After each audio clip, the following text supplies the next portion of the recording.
Part number three of my thoughts about the book, the Mahabharata. And in this particular video, my dear friends, I'll be sharing with you some of the lessons I learned from this book that are still very much applicable up until today.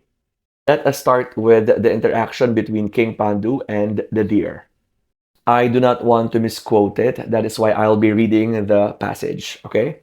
So one day, Pandu left his wives and rode off alone into the forest to hunt. Soon he saw two deer joined in copulation and pierced them with sharp arrows. The doe fell dead, and her mate beside her fatally wounded. When Pandu drew near, the stag looked up at him and with tears in his eyes asked, "Why have you done this?" Pandu replied, "Kings may hunt deer, it is no crime." "Not for hunting do I blame you," answered the deer, "but for your cruelty in killing us while we made love. I curse you. You have brought me grief when I was happy. You have made my love useless, and yours shall be the same. Death will strike you down when you next make love." Hmm. I strongly believe that this story teaches us that we human beings can sometimes be cruel to other people without even realizing it. Sometimes we say things or we do things without even considering the feelings of the people around us.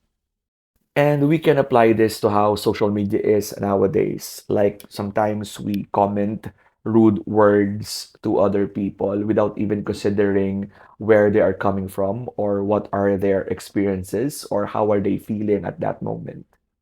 And taking from what King Pandu said in the story, it is not a crime to speak your mind. It is not a crime to express yourself.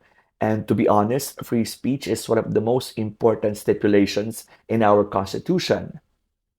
But I guess it is also very important for us to be empathetic and compassionate towards other people because basically these are the things that make us human. And in most situations, it is not enough to just be right. It is also important to be good.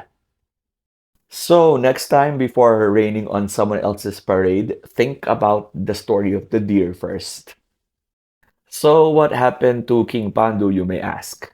Well, he realized his mistake, and that is why he went back to his wives and told them that they may leave him because he may no longer make love with them. But since his wives are both faithful to him, they decided to stay. But from that day on, King Pandu did not make love with either of his wives.